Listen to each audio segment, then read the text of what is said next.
श्री राधा कृष्णाय नमो नमः। सर्वप्रथम मैं भगवान श्री राधा कृष्ण के श्री चरण कमलों की वंदना करता हूँ। आप सभी भक्त श्रोताजनों को भी सादर नमस्कार करता हूँ। ग्रंथ श्री नारद पंचरात्र के द्वितीय रात्र से आज हम चौथे और पंचम अध्याय का श्रवण एक साथ से करेंगे, जिसमें राधा महात्म्य तथा राधा कवच की सुंदर व्याख्या है, जो इस ग्रंथ में इस प्रकार से वर्णित है। श्री नारद जी बोले, हे वेद वेदावर, आप मंत्र के उपयोग, ध्यान, पूजा का विधान, स्तवन तथा कवच हमें बताएं। श्री भगवान बोले, हे वत्स, ध्यान तो सांवेदिक ही है, जो सबको अभिप्रिय है तथा जिसे श्री कृष्ण ने पहले बनाया था। श्वेत चंपा के वर्ण के समान आभा वाली, करोड़ों चंद्रमा की प्रभा वाली, मालती की मालाओं से विभूषित, कब्रि भार के धारण किए हुए, बाह्य शुद्ध शुक पहने हुए, रत्नभूषणों से भूषित, ईषद दास से प्रसन्न मुख वाली, भक्तों पर अनुग्रह करने वाली, ब्रह्म स्वरूपा परमा मनोहरा, कृष्ण प्रिया, कृष्ण के प्राणों से अधिक, कृष्ण जी के वक्षस्थल पर हरने वाली, कृष्ण के द्वारा स्तुता, कृष्ण कांता, शांता, सर्वपदा, सती, निर्लिप्ता, निर्गुणा, नित्य, सत्य, शुद्धा, सनातनी, गोलोक वासिनी, गोपी, ब्रह्मा की भी विद्यात्री, वृंदावनचरी, वृंदावन विनोदनी, तुलसी की अधिष्ठात देवी, गंगा चर्चित, पदाम्बुजा, सर्व सिद्धि प्रदा, सिद्धा सिद्धेशी, सिद्धि योगिनी, सुयज्ञ के यज्ञ की अधिष्ठात्री, महात्मा, सुयज्ञ को वर देने वाली, सज्जनों को समस्त संपत्तियों का वर देने वाली, सुप्रिया, गोपियों द्वारा श्वेत चमरों से सेवित, रत्न सिंहासन पर स्थित तथा रत्न दर्पण को धारण किए हुए, दोनों हाथों में क्रीड़ा कमलों को लिए हुए परा कृष्ण प्रिया देवी राधा की मैं स्तुति करता हूँ। सिर पर पुष्प रखकर इस प्रकार ध्यान करने के बाद हाथ धोकर पुनः ध्यान करके उन्हें पुष्प समर्पित करें। उन परमेश्वरी देवी को षोडाक्षरों से पूजा करके 3 बार पुष्पांजलि देकर उनकी स्तुति करें और फिर कवच का पाठ करें। हे वत्स, अब पूजा क्रम तथा त्रुटियों के परिहास से मुझसे सुनो। अब क्रम से उपचारों के मंत्रों को सुनो। देवी का पुनः ध्यान करके और पुष्पांजलि से युक्त हो जाए, फिर साधक इन मंत्रों से भक्ति पूर्वक परिहार करे। हे नारायणी, हे महामाय, हे विष्णुमाय, हे सनातनी, हे कृष्ण की प्रणाति देवी, घोर संसार सागर में भयभीत मुझ शरणागत का भयार्णव से उद्धार करो। हे माता हरिप्रिया, मुझ शरणागत तथा पतित का उद्धार करो। असंख्य योगियों में भ्रमण करने मुझे अंधकार से युक्त को प्रज्वलित ज्ञान दीपों से तुम उत्तम मार्ग दिखाओ। हे सुरेश्वरी राधे, तुम मुझ कातर अनुरक्त भक्त को मताड़ना से मुक्त करो। ब्रह्मा, लक्ष्मी और श्री कृष्ण से परिसेवित तथा स्निग्ध दुर्वाओं से, शुक्ल पुष्पों से, कुसुम से और चंदन से पूजित श्री कृष्ण द्वारा दिए गए अर्ध की शोभा से विभूषित और भक्ति माधविक संकुलित अपने दोनों चरण कमलों से मुझ परम भक्त को परम भक्ति प्रदान करो। हे परमेश्वरी, जय चमत्कार हुआ उच्च अमूल्य रत्नों से निर्मित आसन तुम्हें भक्ति पूर्वक देता हूँ, उसे ग्रहण करो। मेरे द्वारा भक्ति पूर्वक निवेदित नाना तीर्थों के पुण्यदायक शीतल अत्यंत निर्मल पात को ग्रहण करो। हे सुरेश्वरी, स्निग्ध दुर्वा, अक्षत, शुक्ल पुष्प, कुंकुम और चंदन युक्त तीर्थों से लाए गए अर्ध को हे देवी ग्रहण करो। मेरे द्वारा भक्ति पूर्वक निवेदित अमूल्य परम अतुलनीय वस्त्र युगम को हे जगदम्बिके ग्रहण करो। सूक्ष्म सूत्रों से ग्रंथित और परिजात के फूलों से निर्मित माला को हे जन्म मृत्यु जरा व्याधि हरे मुझसे ग्रहण करो। कस्तूरी, कुमकुम और स्निग्ध चंदन से सुगंधित अनुलेपन को हे निराबाधे, हे राधे माता मुझसे ग्रहण करो।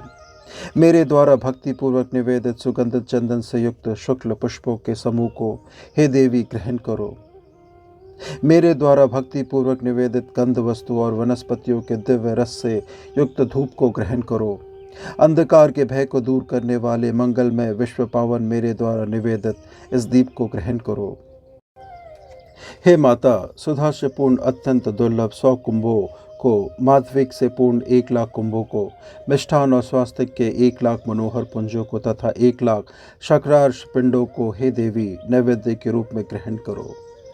संस्कृत और पिष्ट युक्त पायस, व्यंजनवित शाल्यत्र, शक्रामृष, दधि तथा दूध के नैवेद्य को हे देवी ग्रहण करो। मेरे द्वारा भक्ति पूर्वक निवेदित अच्छी तरह पके 3,00,000 आम तथा अन्य फलों की राशि को हे देवी ग्रहण करो। 100 दधि के भरे पात्रों, 100 मधु से भरे पात्रों और 100 घृत से भरे पात्रों को हे परमेश्वरी ग्रहण करो। हे परमेश्वरी, मेरे द्वारा भक्ति पूर्वक निवेदित 100 दुग्ध से भरे पात्रों और 100 गुड़ के भरे पात्रों को ग्रहण करो। मेरे द्वारा भक्ति पूर्वक निवेदित तथा सुगंध द्रव्यों से सुवासित नाना तीर्थों के शीतल और रम्य जल को ग्रहण करो। मेरे द्वारा भक्ति पूर्वक निवेदित रत्नेंद्र सार से निर्मित और जल के फेन के समान सफ़ेद चैया को हे सुरेश्वरी ग्रहण करो। मेरे द्वारा भक्ति पूर्वक निवेदित श्रेष्ठ रत्नों से निर्मित रम्य आभूषणों को हे परमेश्वरी ग्रहण करो। हे परमेश्वरी, मेरे द्वारा भक्ति पूर्वक निवेदित कर्पूर आदि से सुवसित परम रम्य तांबूल को ग्रहण करो। हे राधे, यह शोभन सिंदूर स्त्रियों को सदा अत्यंत प्रिय होता है, अतः मेरे द्वारा भक्ति पूर्वक निवेदित इस सिंदूर को ग्रहण करो। परम सुपक्व तथा सुगंधित वस्तु से संस्कृत तेल मैं भक्ति पूर्वक निवेदित कर रहा हूँ, उसे तुम ग्रहण करो। 3 पुष्पांजलियाँ देकर देवी के दासी वर्ग का पूजन करना चाहिए। सबको अलग अलग पादादि देकर भूमि पर दंडवत हो प्रणाम करना चाहिए। मालती, माधवी, रक्ता, रत्न, मालावती, सती, चंपावती, मधुमती, सुशीला, वनमालिका, चंद्रावली, चंद्रमुखी, पद्मा, पद्ममुखी, शुभा, कमला, कलिका तथा कृष्णप्रिया, विद्याधरी आदि सबकी भक्ति पूर्वक पूजा करके वटु वर्ग की पूजा करे। सानंद, परमानंद, सुमित्र और संतनु, इनमें से प्रत्येक की पूजा करके स्तोत्र और कवच का पाठ करे। श्री कृष्ण द्वारा सेवित षडाक्षरी विद्या का यथाशक्ति जप करे और सदैव भक्ति युक्त होकर दंडवत प्रणाम करे। भक्ति संयुक्त होकर साम वेदोक्त स्तोत्र का पाठ करना चाहिए। राधा रासेश्वरी परमात्मा की प्रिय भार्या रम्या, रासोद्भवा कृष्ण कांता, कृष्ण वक्षस्थल स्थिता, कृष्ण प्रणादि देवी, महाविष्णु प्रसु सर्वाधा, विष्णु माया, सत्या नित्या सनातनी, ब्रह्म स्वरूपा, परमा निर्लिप्ता, निर्गुणा, परा वृंदा में वृंदा, विरजा तट वासनी, गोलोक वासनी, गोपी गोपीशा, गोप मृतिका, सानंदा, परमानंदा, नंद नंद कामिनी, वृष्ण भानुसुता, शांता, कांता, पूर्णतमा, काम्य कलावती, कांता, तीर्थपूता, सती, सदा सुबह से ये 37 नाम वेदोक्त और शुभ है। हे नारद, सब नामों से उक्त नाम सारभूत तथा पुण्य है। जो संयत, शुद्ध, जितेंद्र तथा विष्णु की भक्ति पूर्वक इनका पाठ करता है, वह संसार में स्थिर लक्ष्मी को पाकर हरि के स्थान, हरि की भक्ति और हरि को प्राप्त करता है, इसमें कोई संशय नहीं है। स्रोत के स्मरण से मनुष्य जीवन मुक्त हो जाता है और पग पग पर निश्चित रूप से अश्वमेघ यज्ञ का फल पाता है। कोटि जन्म अर्जित पाप और सैकड़ों ब्रह्म हत्या के पापों से भी स्रोत के स्मरण मात्र से मुक्त हो जाता है। मृतवत्सा, काकबंध्या तथा महाबंध्या शुद्ध होकर उबले हुए अन्न का आहार करते हुए यदि 1 वर्ष तक इसका श्रवण करे तो उन्हें अवश्य प्रसव होता है। जो मनुष्य 1 मास तक इसका श्रवण करता है वह समस्त अभीष्टों को प्राप्त कर लेता है और ब्रह्मा उसे सामवेद कुमार कहते हैं।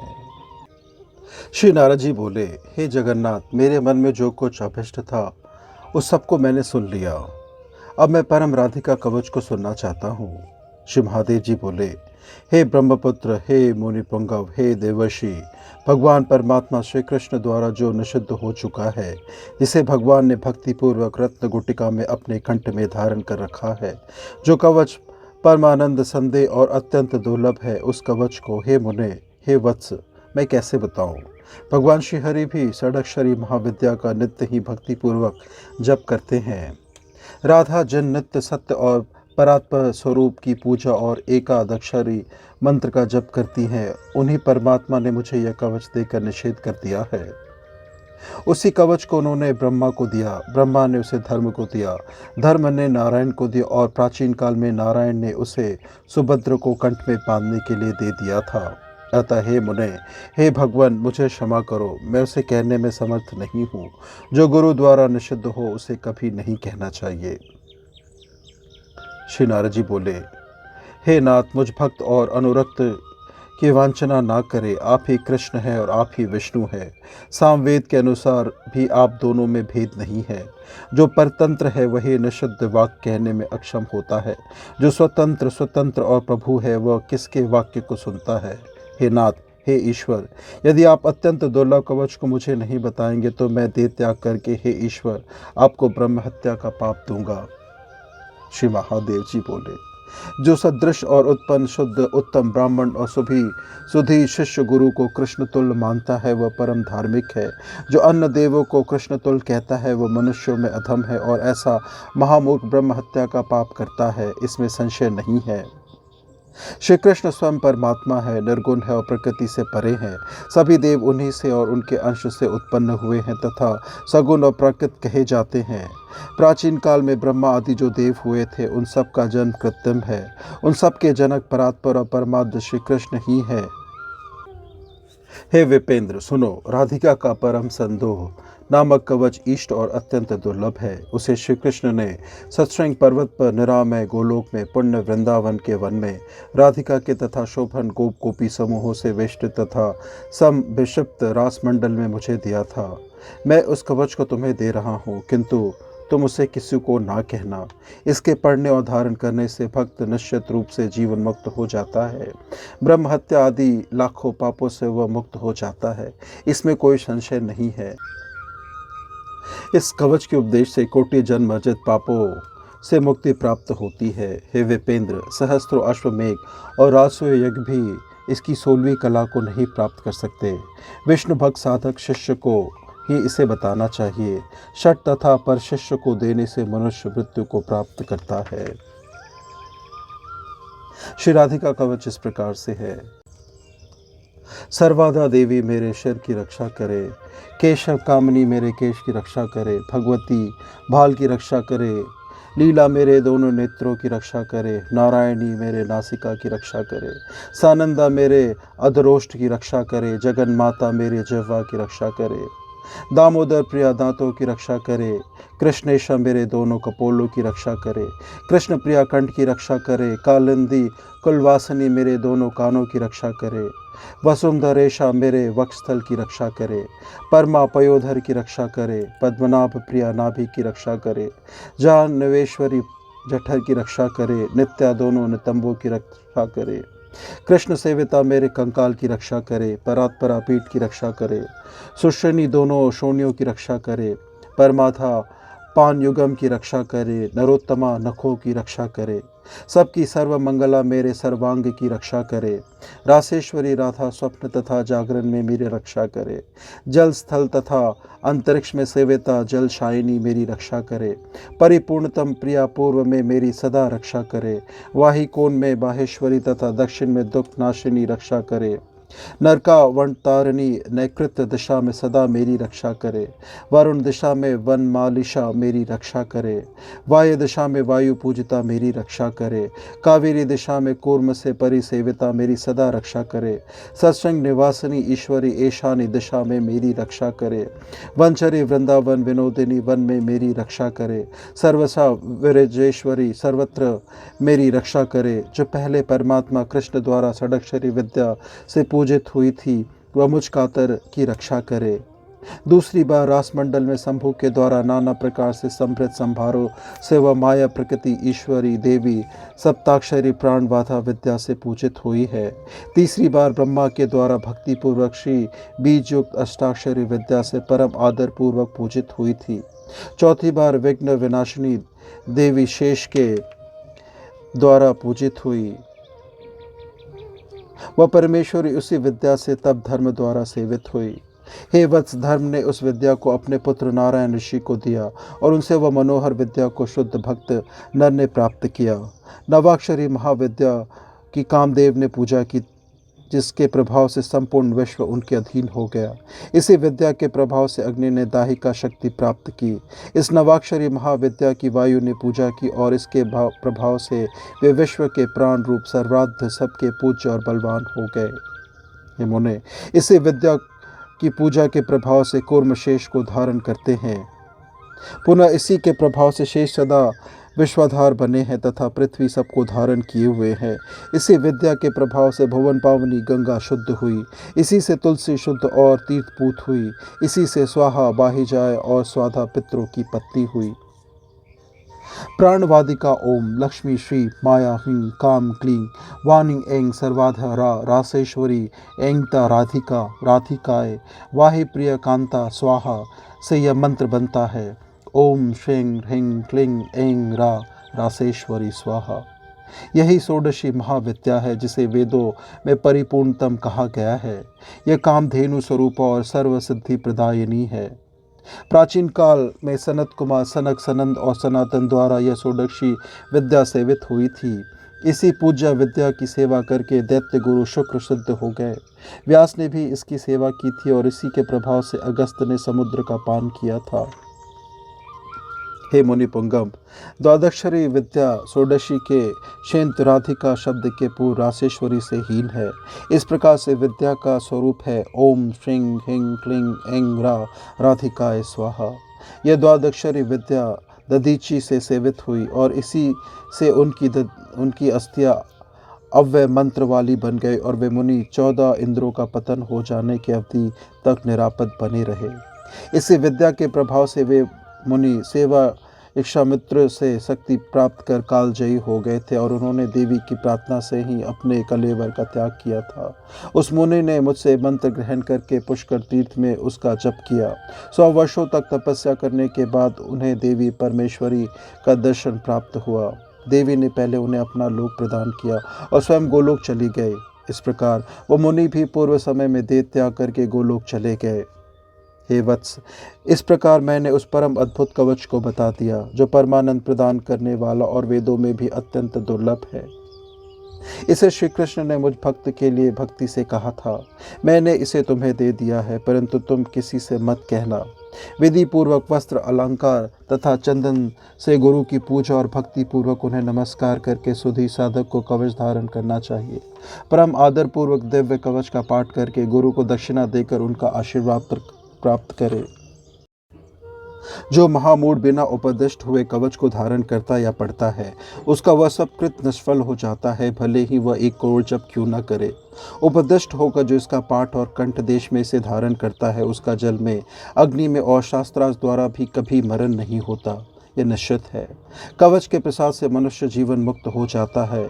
इस कवच से ही शंखचूड़ अत्यंत प्रतापवान हुआ और नर्मदा तट पर उसने मुझसे 1 वर्ष तक युद्ध किया।